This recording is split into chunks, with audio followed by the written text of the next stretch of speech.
ఇవాళ సాయంత్రం 7 గంటల నుంచి అయోధ్య ఆలయానికి భక్తులను అనుమతించడం లేదు. ఈ నెల 23 నుంచి మాత్రమే ఆలయానికి భక్తుల అనుమతి ఇస్తామని ప్రకటించారు. భద్రతా కారణాల ప్రతిష్టా కార్యక్రమాల కారణంగా ఈ నిర్ణయం తీసుకున్నామని తెలిపారు. ఇక అయోధ్యకు సంబంధించిన అప్డేట్స్ అడిగి తెలుసుకుందాం. అయోధ్య హనుమాన్ టెంపుల్ నుంచి మా ప్రతినిధి దినకర్ లైవ్ లో ఉన్నారు. అలాగే అయోధ్య రామ మందిర్ దగ్గర నుంచి మా ప్రతినిధి శర్మ లైవ్ లో ఉన్నారు. ముందుగా శర్మని అడిగి అప్డేట్స్ తెలుసుకుందాం. శర్మ, కొన్ని కారణాల దృష్ట్యా ఈ రోజు సాయంత్రం 7 గంటల నుంచి కూడా భక్తుల్ని అనుమతించట్లేదు అని తెలిసింది. అప్డేట్స్ ఏంటి?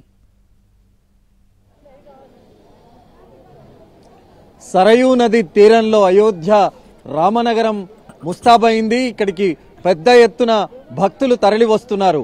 ఎప్పుడెప్పుడు ఆ కొత్త ఆలయాన్ని చూడాలి, ఆ బాలరాముని విగ్రహాన్ని దర్శించుకోవాలన్న తపన వాళ్ళలో ఉంది. కానీ ఇప్పటి వరకు కూడా లోపట బాలాలయం ఏదైతే నిర్మించారో ఆలయానికి మాత్రమే భక్తులకు అనుమతి ఉంది. కొత్తగా నిర్మించినటువంటి ఆలయానికి మాత్రం ఇప్పటి వరకు అనుమతి లేదు. కానీ ఇవాళ సాయంత్రం నుంచి కూడా ఇక్కడి నుంచి వెళ్లేటువంటి బాలాలయానికి కానీ ప్రధాన ఆలయానికి వెళ్లేటువంటి మార్గం ఏదైతే ఉందో ఇది పూర్తిగా సాయంత్రం 7 గంటల నుంచి మూసివేయబోతున్నారు. అందుకే ముందస్తు సమాచారం వాళ్లకు ఉంది కాబట్టి పెద్ద ఎత్తున భక్తులు కూడా ఇప్పుడు వస్తూ ఉన్నారు. బాలాలయానికి వెళ్లి ఆ స్వామిని దర్శనం చేసుకుని తిరిగి వచ్చేందుకు పెద్ద ఎత్తున భక్తులు తరలి వస్తున్నటువంటి సిచ్యువేషన్ మనకి ఇక్కడ కనిపిస్తోంది. మరోవైపు భద్రతను దృష్టిలో ఉంచుకొని కూడా ఈ నిర్ణయం తీసుకున్నట్టు తెలుస్తుంది. ఎందుకంటే నిన్న సాయంత్రం ఒక వ్యక్తిని యాంటీ టెర్రరిస్ట్ స్క్వాడ్ ఉత్తరప్రదేశ్ కు సంబంధించినటువంటి పోలీసులు అతన్ని అదుపులోకి తీసుకున్నారు. అతన్ని విచారిస్తే మరొక ఇద్దరు ఈ ప్రాంతంలో తచ్చాడుతున్నారని అనుమానిత ఉగ్రవాదులు తచ్చాడుతున్న సమాచారం ఉంది. దాంతో వాళ్ళిద్దరిని కూడా అదుపులోకి తీసుకున్నట్టు తెలుస్తోంది. యాంటీ టెర్రరిస్ట్ స్క్వాడ్ పోలీసులు వాళ్లను విచారిస్తూ ఉన్నారు. విచారణకు సంబంధించినటువంటి వివరాలు మాత్రం ఇప్పటి వరకు వెళ్ళాలి కాలేదు. కానీ Uttar Pradesh law and order DG మాత్రం వీళ్లకు ఇప్పటి వరకు ఏ ఉగ్రవాద సంస్థతో సంబంధాలు ఉన్నాయన్న వివరాలు మాత్రం తెలియలేదు అనేటువంటి విషయాన్ని మాత్రమే స్పష్టం చేశారు. ఇంకా విచారణ జరుగుతోంది కాబట్టి విచారణకు సంబంధించినటువంటి వివరాలు తెలియాల్సి ఉంది.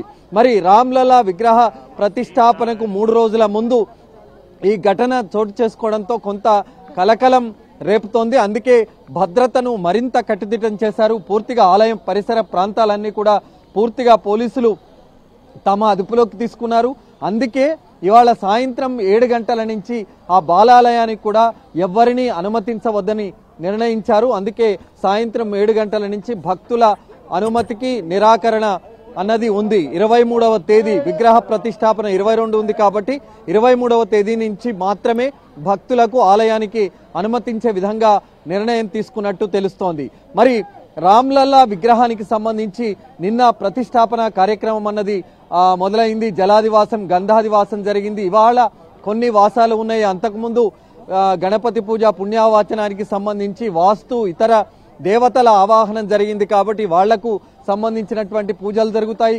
ఆ వాసాలకు సంబంధించినటువంటి పూజలు జరుగుతాయి. సాయంత్రం హారతి ఉంటుంది. దాంతో ఇవాళ సాయంత్రం వరకు ఈ ప్రతిష్టాపన మహోత్సవ కార్యక్రమాలకు సంబంధించినటువంటి తంతు అన్నది కొనసాగుతుంది. సాయంత్రం హారతి తర్వాత ఆ కార్యక్రమం అంతా పూర్తవుతుంది. ప్రస్తుతం మనం చూస్తున్నాం భక్తులు ఇక్కడికి పెద్ద ఎత్తున వస్తున్నారు. మరి ఈ సమయం 10 గంటలు అవుతుంది. కానీ 2-3 గంటల ముందు నుంచే భక్తుల తాకిడి అన్నది అయోధ్య రామాలయానికి పెరుగుతూ వస్తోంది. మరి ప్రస్తుతం చలి ఎక్కువగా ఉంది. 10 డిగ్రీల సెల్సియస్ వాతావరణం ప్రస్తుతం అయోధ్యలో ఉంది. భారీగా చలి ఉన్నా కూడా లెక్క చేయకుండా భక్తులు పెద్ద ఎత్తున అయోధ్యకు తరలి వస్తున్నటువంటి సిచ్యువేషన్ మనకైతే ఇక్కడ కనిపిస్తోంది.